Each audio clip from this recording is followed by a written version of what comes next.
Hey everyone, and welcome to Playworms. Can you feel it? The movie starts with a scene that's hard to shake off. We're in a messy bedroom where a young girl stumbles upon her mother's lifeless body after an overdose. It's haunting, raw, and immediately sets the tone for what's coming. Now, fast forward to the present day. We meet our protagonist, Rose Cotter. She's a therapist, just going about her usual day at work. Her first patient is a man named Carl, who's having a full-blown episode. He's muttering about death, his own death specifically, and no matter how much Rose tries to comfort him, you can just feel the unease creeping in. And then things take a wild turn. Rose gets called in to meet a young woman named Laura Weaver. She swears she's being followed by some kind of evil presence. She describes it as something that looks like people but isn't. Creepy, right? This is where things get downright disturbing. 1 second, Laura's panicking. The next, she stops, stares at Rose, and bam! She's wearing this creepy, unsettling smile. Before anyone can figure out what's happening, Laura grabs a shard of broken glass and slashes her own throat. Rose is just frozen. Honestly, who wouldn't be? It's shocking, and it sets the stage for everything Rose is about to face. All right, so here's where things start spiraling even more. She speaks with 2 detectives about the incident, one of whom just so happens to be her ex-boyfriend. Later, Rose heads home to the life she shares with her fiancé Trevor and their adorable cat. They seem to have a solid life together, but you can already feel the cracks forming.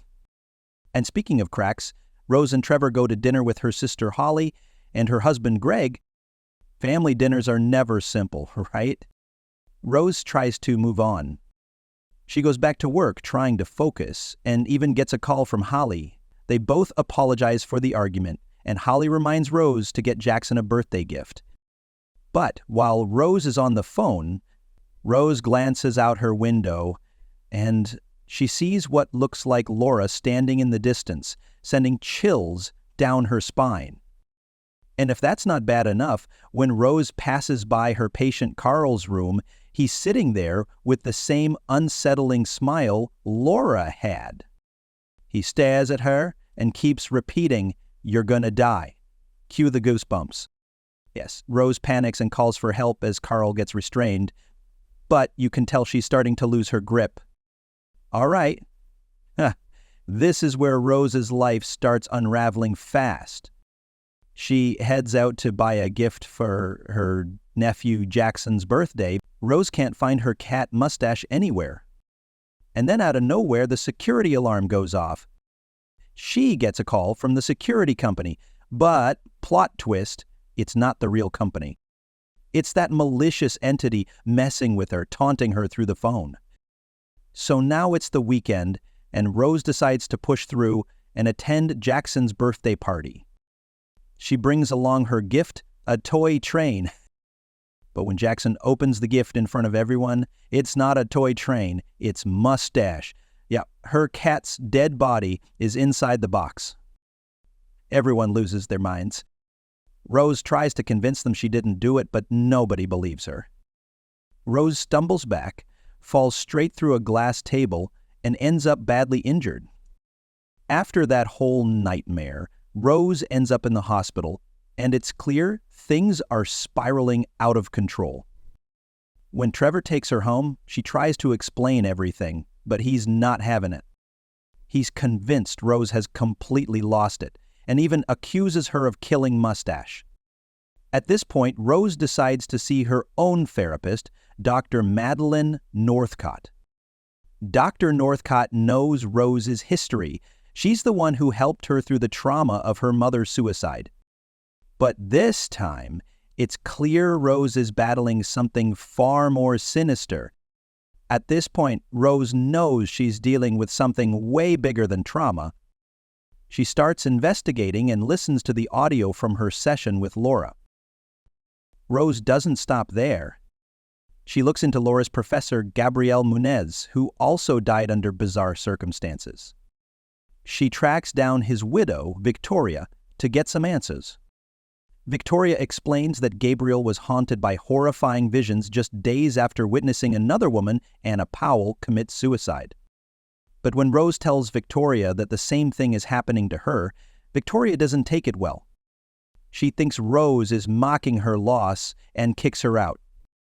With no other options, Rose turns to her ex Joel for help. He's reluctant at first, but he agrees to dig into Anna Powell's case. And what he finds? Terrifying. Anna died by gouging her own eyes out, but the horror doesn't stop there. Anna had also witnessed another man's suicide, caught on security footage from a gas station. In the footage, the man is smiling that same sinister smile before impaling himself in front of Anna. It's chilling. The pattern becomes clear. This entity passes from one victim to another, using trauma and death as its weapon. Back at home, Rose finds that Trevor has called in her therapist, Dr. Madeline, for an emergency house call. Trevor claims he's worried about her, but Rose isn't buying it. She snaps, accusing him of being more concerned about how she makes him look. Frustrated and betrayed, Rose storms out, officially ending their relationship. With nowhere else to turn, Rose visits her sister Holly, hoping to make amends after the disastrous birthday party. But things don't go as planned. Holly refuses to forgive Rose, accusing her of spiraling just like their mother did. That hits a nerve. Rose fires back, reminding Holly that she abandoned their mother, leaving Rose to shoulder the burden alone. The tension is brutal. Rose storms out, but as she gets to her car, she sees Holly walking back toward her. Except it's not Holly. It's the entity still tormenting her. With the walls closing in, Rose and Joel take a desperate step. They visit a prison to meet Robert Talley. He's the only person who's survived this curse. Robert explains how the entity works. It feeds on trauma, passing itself from one victim to the next after a horrifying public suicide. The only way he escaped? By breaking the chain. How?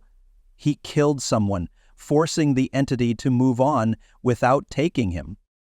But when Rose admits she can't bring herself to kill anyone, Robert freaks out. He becomes convinced she's brought the entity to him, sending him into a panic so intense that guards have to restrain him. Rose goes back home, shaken. She tries talking to her therapist, Madeline, who somehow shows up at her house. But something's off. As the conversation unfolds, it becomes clear this isn't Madeline at all. It's the entity, taking her form. And, just as things get unsettling, Rose gets a real call from Madeline. The entity, still grinning, looks her dead in the eye and says, "Your time is coming." At this point, Rose is running out of options. She grabs a knife and drives to her workplace, ready to do something unthinkable. She heads straight to Carl's room and begins provoking him, pushing him into a full meltdown. Dr. Morgan rushes in, only to find Rose stabbing Carl again and again. But wait, this can't be real. Can it? It's not. Rose wakes up in her car, gasping for air. The whole thing, a horrifying nightmare.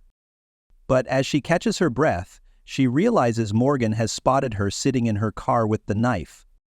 It's another moment that leaves you wondering just how far gone Rose really is.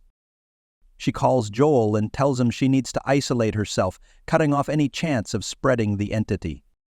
She drives to the one place she thinks she can face this nightmare alone, her childhood home, the place where her mother died. When night falls, but the entity isn't just a memory. It follows Rose, taunting her relentlessly until she takes matters into her own hands. She sets it on fire, watching as the flames consume it. Believing she's finally free, she leaves the house and goes to Joel's apartment. At first, everything seems fine. She tells Joel she did it. She defeated the entity. But then Joel's demeanor changes. He looks at her with a sinister calm, and before she knows it, he flashes that same terrifying smile. And then she wakes up. It was all a dream.